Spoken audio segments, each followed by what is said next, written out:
e a gente aqui no Jornal Brasil Atual continua falando, repercutindo a nomeação de Caio Mário Paes de Andrade como novo presidente da Petrobras. E a gente vai conversar agora com Eric Gil Dantas, que é economista do Observatório Social do Petróleo e também do Instituto Brasileiro de Estudos Políticos e Sociais.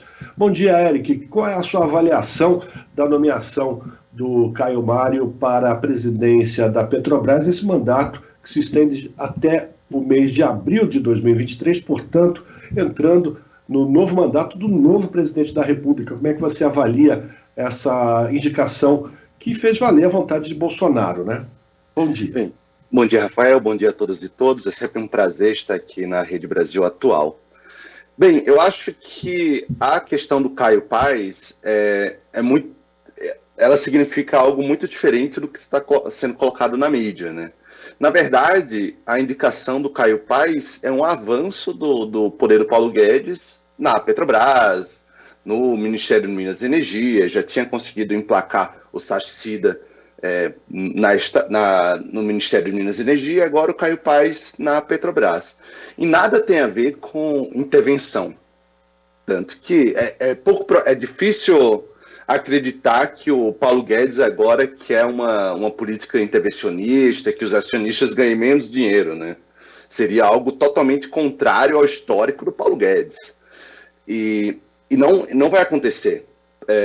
Pode ser que não tenha novos aumentos, porque não há novos reajustes internacionais. O preço dos combustíveis no mercado americano, que é o referencial para o PPI da Petrobras, está mais ou menos estável. O dólar teve uma desvalorização, né? Quer dizer, teve uma valorização diante do real nessas últimas semanas, por conta do aumento da taxa de juros dos Estados Unidos, mas ainda a defasagem em relação ao preço internacional ainda fica ali abaixo de 10%. Então, não é uma situação em que a Petrobras vem reajustando, ela reajusta mais quando chega a algo em torno de 20%. Então, a gente não tem uma situação de novos reajustes por enquanto. Mas o Caio Paes, na minha visão, ele está lá para avançar no processo de privatização. E ontem a Petrobras já anunciou a retomada da negociação tanto para Repar, a refinaria daqui, né, do Paraná, Getúlio Vargas, a Refap no Rio Grande do Sul e a Reneste em Pernambuco.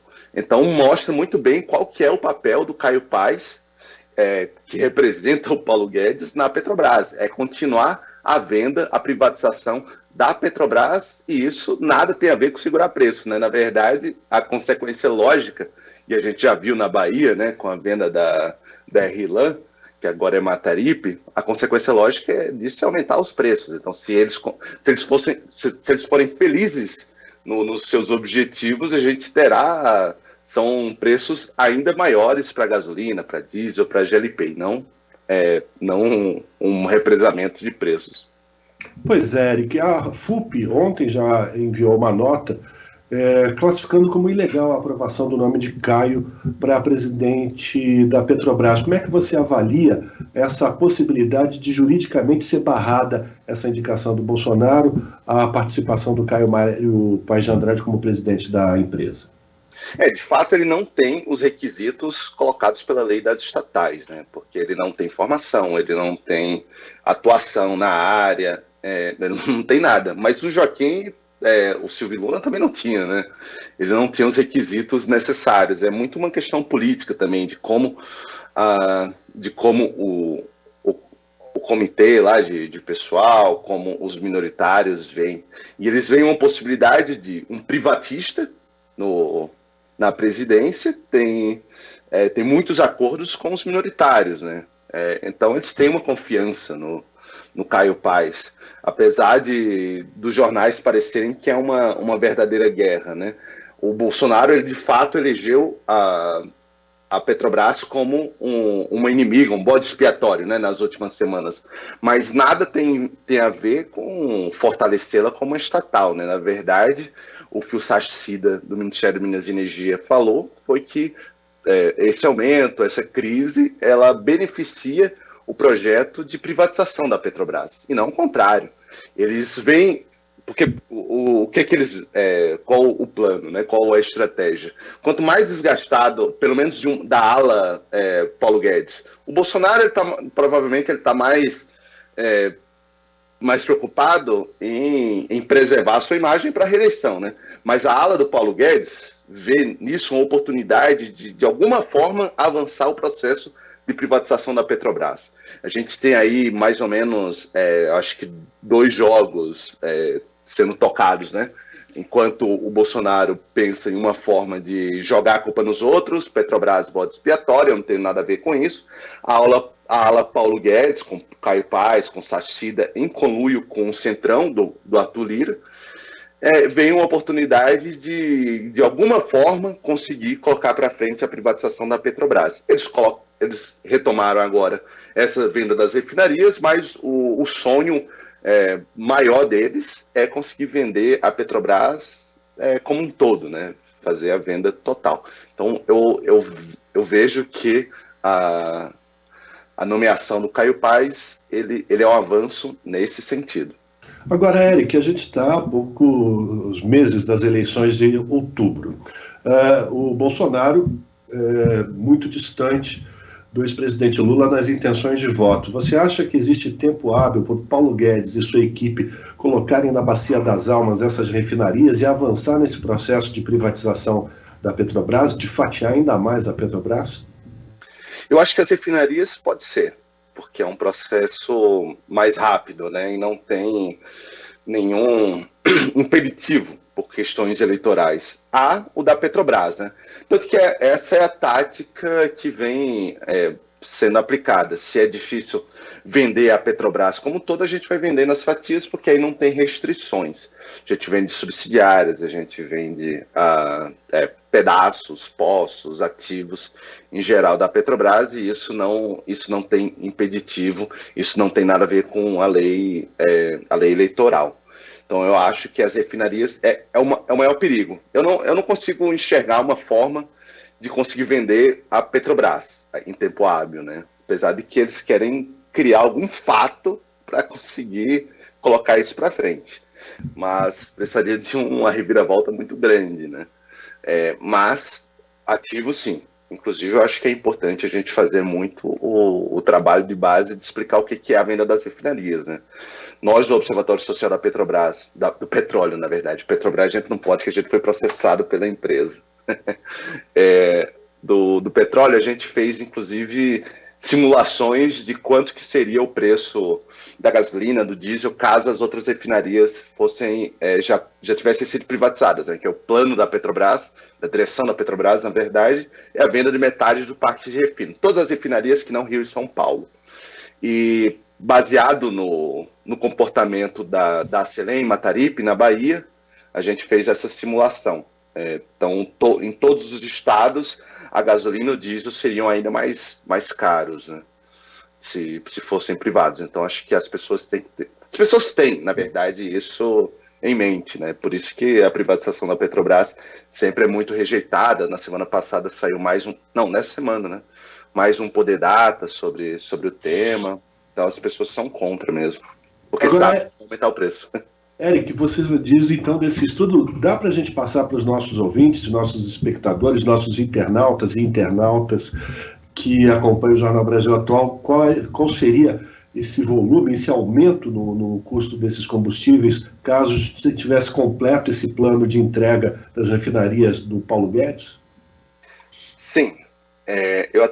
A gente publicou um dossiê, né, sobre o PPI, sobre as privatizações no ano passado, pelo Observatório Social da Petrobras, à época. E eu fiz uma atualização porque a Federação Nacional dos Petroleiros pretende entregar ali no Congresso aos parlamentares esse dossiê. Então, até fiz a atualização. Bem, eu peguei aqui. Nessa avaliação aqui, a gente teria uma média da gasolina ao longo do ano. O conjunto das refinarias da Petrobras teria vendido a gasolina 9,5% mais cara. Na semana passada, que foi a última atualização, dia 20, há uma semana, a gasolina estaria 14% mais cara. eu não fiz a atualização para essa semana, né? Sim. Já o diesel, em média, teria ficado 14% mais caro ao longo do ano, e na semana passada estaria 17% mais cara.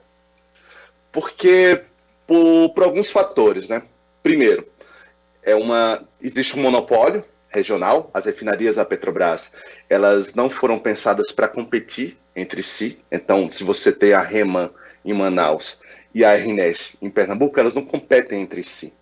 E são, inclusive, as mais próximas uma das outras. Elas não competem entre si. Nem se quisesse, porque hoje a gente tem um déficit de combustíveis, então a gente tem que importar uma parte. Então, ela não dá conta nem do seu mercado local, para que ela ia tentar vender em outros locais, né? E, além disso, é caro você transportar gasolina, diesel, gás de cozinha para outros locais. O transporte é elevado. Então, fica muito, muito caro para você fazer a competição em regiões diferentes. Por isso foi um dos motivos que fez com que a Petrobras, na década de 70, 80, criasse refinarias em vários lugares e não concentrasse, por exemplo, em São Paulo para transportar para o restante do Brasil. Além disso, também, quando você tem uma empresa integrada, por exemplo, a Petrobras, ela extrai petróleo e ela refina. Isso dá uma margem para ela absorver variações de preços muito mais elevado do que se você tivesse só a refinaria. Então, a Petrobras tem um poder muito maior de absorver variações e ainda assim ter lucro muito elevado. E, por fim, uma empresa privatizada, ela não tem nenhum outro objetivo que não maximizar seu lucro, né? Diferente da Petrobras, que, apesar do PPI, apesar dessa política ultra privatista, ultra de mercado, né?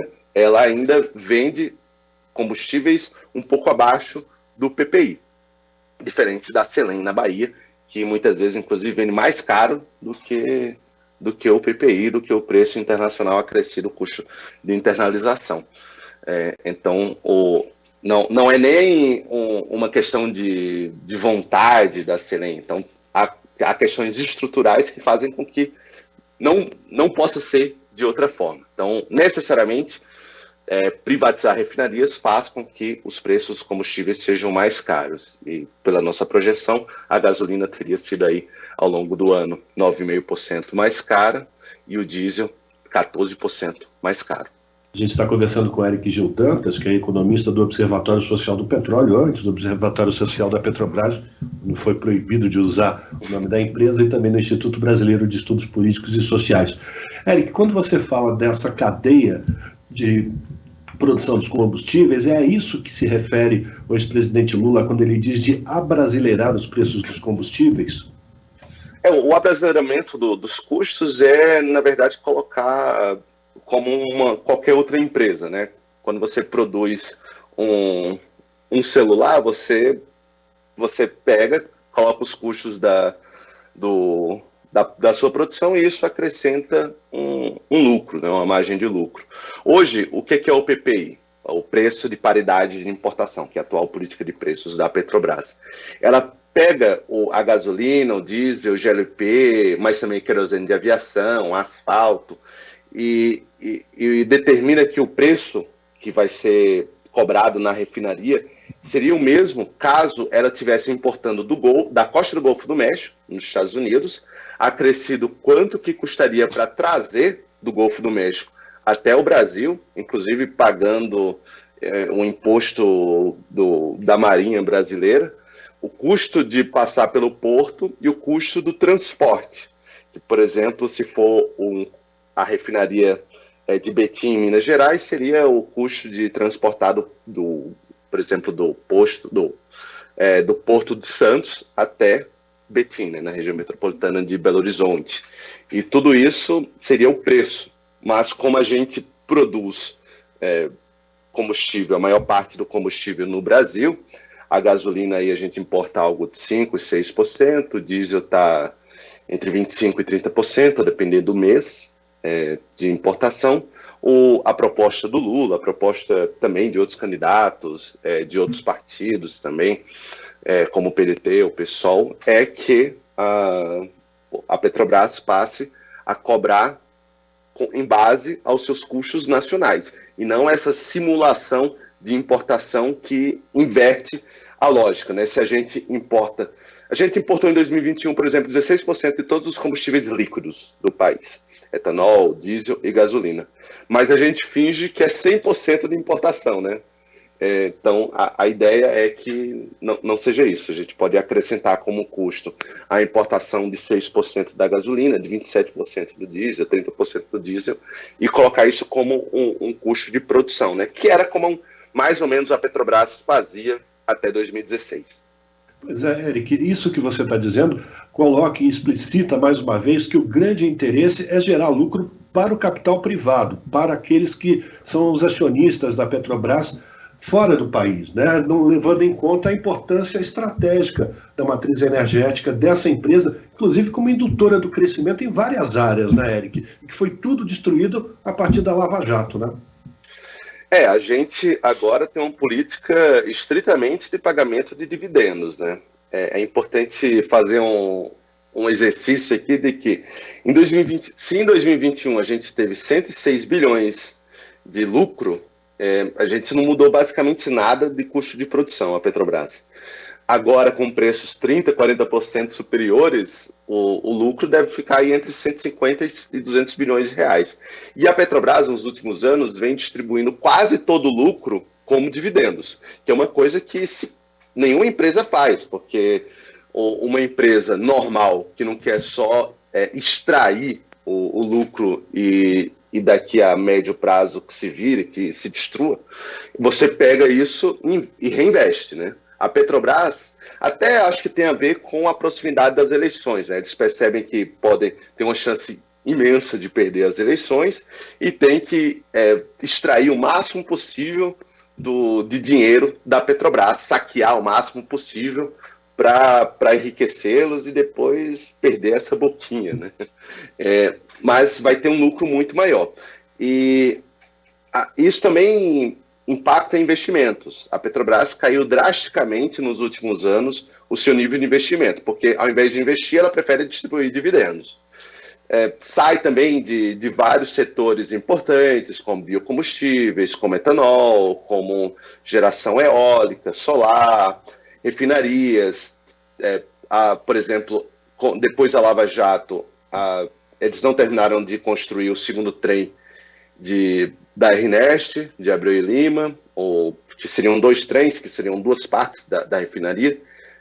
Conseguiu construir a primeira, mas a segunda, e a RNEST, Abreu e Lima, ela é especializada em produzir diesel. Se a gente tem um déficit aí que está chegando a 30% do diesel, seria fundamental a gente ter terminado essa segunda metade, porque iria diminuir consideravelmente a nossa dependência de diesel importado. Mas não, né? A gente precisaria ter construído mais refinarias, porque desde 2011... inclusive no Rio de Janeiro, né? O Compeg também, que agora é Gaslobby, esqueci o nome, eles mudaram o nome, a Prêmio 1 e 2 no Maranhão e no Ceará, que deixou de ser construída. Apareceu até no ano passado o Samuel Pessoa, que é um economista ultraliberal bastante conhecido, né? Bastante consultado aí pela mídia. Ele estava já escrevendo artigo de que foi um fiasco ter construído Abreu e Lima. Ele desconsidera completamente a questão de dependência no mercado internacional, de geração de emprego em outro país, porque quando a gente aumenta a importação ao invés de produzir aqui, a gente não está só prejudicando a balança comercial brasileira, fazendo com que aumente o dólar, enfim, mas também a gente está exportando emprego, né? Ao invés de produzir aqui, a gente tem o 9º maior produtor de petróleo e gás do mundo, 8º maior produtor de óleo, a gente poderia produzir aqui, é só construir novas refinarias, mas a gente está importando, principalmente dos Estados Unidos. A gente importa quase todo o diesel dos Estados Unidos, então a gente tem um interesse aí muito, muito próximo, né? E é bom a gente lembrar também, né, Eric, que existem poucas empresas que são responsáveis pela importação e esses interesses são muito poderosos hoje, não? A gente tem aí o lobby constante da Abicom, por exemplo, né, que fala sobre a defasagem, fala que vai ter uma ameaça de desabastecimento no país. Inclusive, se defasagem de preço da Petrobras em relação ao PPI gerasse desabastecimento, a gente já teria tido, né? Pelo menos desde o ano passado a gente teria tido desabastecimento constante, porque poucas vezes a defasagem calculada pela Bicom ficou abaixo de 5%, poucos dias. Mas eles ficam ali batendo, sempre tem muito espaço para falar que isso vai gerar um caos social no Brasil, sem gasolina, sem diesel. O próprio PPI permitiu, né, a criação dessas empresas que antes não poderiam competir, porque a Petrobras fazia a importação desses combustíveis. Quando você cria o PPI, você garante que essas empresas passarão a poder existir, poderão passar a importar, né? Porque é uma lógica como se a gente fosse um país que não produzisse nada, né? Quando você é um tomador de preço internacional.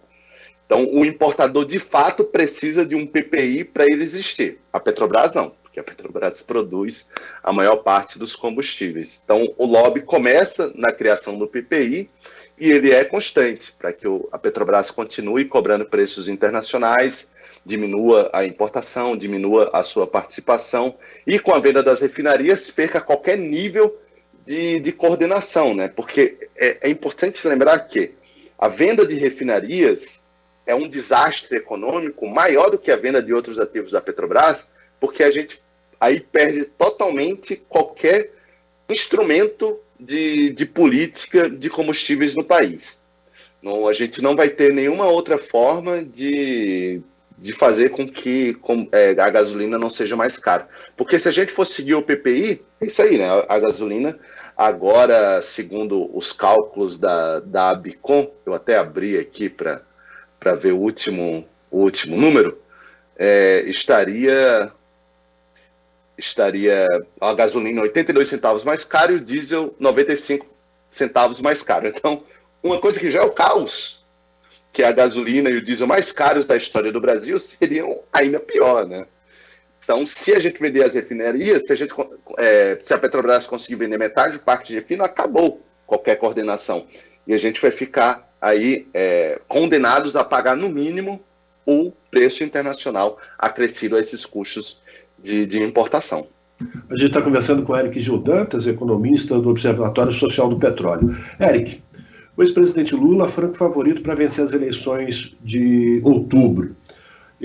O Partido dos Trabalhadores retomando o poder, e ele já anunciou publicamente que essa política vai ser modificada. Quanto tempo será necessário para que essa mudança de política chegue à vida do brasileiro que vem sofrendo tanto com o aumento do custo do gás e dos combustíveis?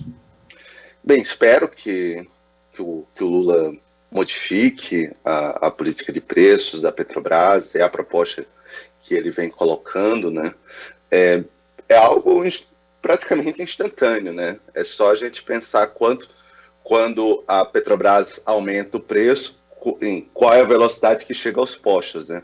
1, 2 dias. Então, o Lula pode modificar, porque tem o tempo de modificação, né, do Conselho, da Presidência, das diretorias, e a partir disso conseguir modificar a política de preços, né, que é importante lembrar que é uma política da empresa, não tem nada a ver com questões legislativas. É uma política estritamente da empresa, criada em outubro de 2016 pela empresa, quando era dirigida pelo Pedro Parente, quando Michel Temer entrou. Então ela pode ser modificada estritamente dentro da empresa. Então o tempo que levaria seria aí, acho que algo em torno de 2 meses para a troca do conselho, depois a troca do presidente, a troca da diretoria, e uma reunião, um planejamento e uma proposta de uma outra política de preços. Então chegaria provavelmente algo em torno de 2 meses, no mais tardar. Perfeito. Agradecer aqui a participação do Eric Gil Dantas, economista do Observatório Social do Petróleo e também do Instituto Brasileiro de Estudos Políticos e Sociais, o IBEPS, que fez aqui uma avaliação da indicação, né, da nomeação do Caio Mário Paz de Andrade como novo presidente da Petrobras. Vamos ver quanto tempo dura o Caio Mário, né? Vamos ver quanto tempo o Guedes consegue segurar o Caio Mário na cadeira de presidente da Petrobras diante dessa luta do Bolsonaro de tentar enganar o povo brasileiro com relação a essa política de preços. Eric, obrigado pela tua participação, um abraço para você. A gente tem aqui sempre as câmeras, microfones abertos para que você possa levar essas informações que normalmente a grande mídia não apresenta para a população brasileira. Muito obrigado, viu? Obrigado, Rafael. Obrigado a todos e todas. É sempre um prazer estar aqui na Rede Brasil Atual, na TVT, que faz um trabalho magnífico de disputa, da consciência, né? Então, o Observatório Social do Petróleo está sempre também aberto para colaborar com essa mídia alternativa. Muito obrigado. Um abraço. Conversamos com Eric Gil Dantas aqui no Jornal Brasil Atual. Você está ouvindo Jornal Brasil Atual. As notícias que os outros não dão.